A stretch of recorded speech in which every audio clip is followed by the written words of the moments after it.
bringing entertainment to thousands of people.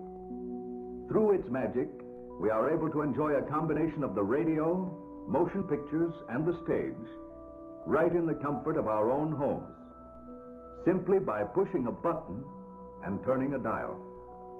These cells with their electrical charges are scanned by a stream of electrons, completing 30 pictures a second.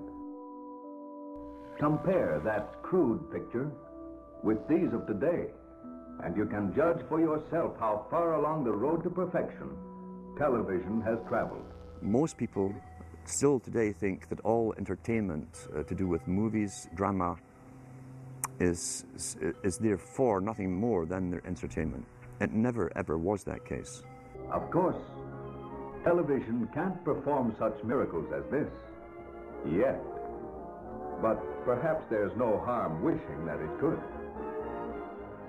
The greatest social messages are promoted through movies and drama, high drama, through the fixation of emotive sequences, emotional sequences, not logical, factual sequences, but pushing points across in an emotional way which register and fix in the mind. So emotional content is very, very important, rather than going through an actual discussion or an argument using logic and facts. There's no debate. And when you're being downloaded through fiction, your guard is down, the sensor part of your brain is not in action. It isn't saying, yes, I agree with this, I disagree with that, as you would in a debate or a lecture. You're actually in an alpha state, being completely downloaded with new ideas. Throughout history, social engineers have refined techniques designed to control large populations. About 100 years ago, this big organization with many branches, they wanted to rule the world basically using Britain as a nucleus of a system, an embryo, which also was going to be joined with the US under the Anglo-American establishment, wrote about the kind of culture and the changes of culture over a 100-year period that they would actually design, implement, and bring in.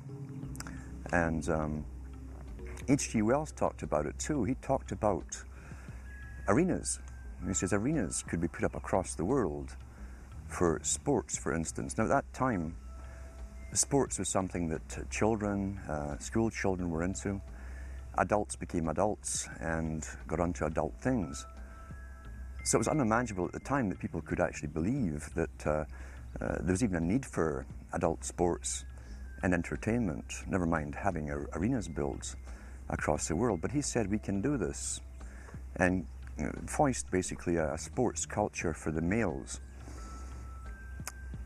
Using a tribal system, we're all tribal to an extent. That's why we even bother to vote for a tribal leader. This is well understood. That's why we're supplied with these leaders. And because the average man was to become more disengaged from his own destiny as the expert class arose, it was decided that the males would get their outlet basically, gradually becoming helpless as males through sports. Therefore, they'd have a tribal team they could identify with. They could cheer them on as they were winning. In their own personal lives, they were getting nowhere. They were getting disenfranchised in a sense as experts took over decision-making for them in all kinds of fields. So this was psychology at use, planned before they even implemented the sports. When radio came along, of course, they used that to the maximum. Sports for the men, soaps basically for the women, and then in came television, as I say, with its alpha state, its hypnotic state. And sure enough, around the 1960s, really, 50s and 60s, it took off. It really, really took off. And men became glued on Saturday nights to the sports shows. A culture industry, which is called by its own the culture industry.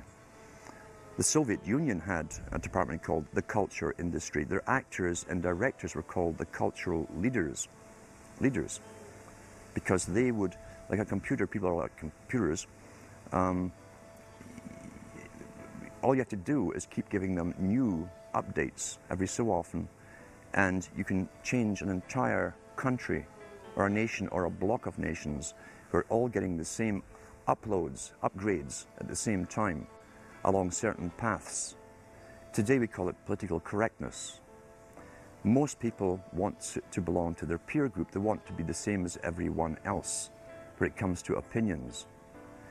In fact, they judge their own personal sanity by bouncing ideas off their neighbours and friends who will answer back and agree on these same topics in kind. It doesn't matter if the topics or what you're given are facts or utter nonsense, as long as everyone agrees at the same time. You'll say, well, I'm sane, and your friends will all agree because they've had the same information given to them. But they've been programmed.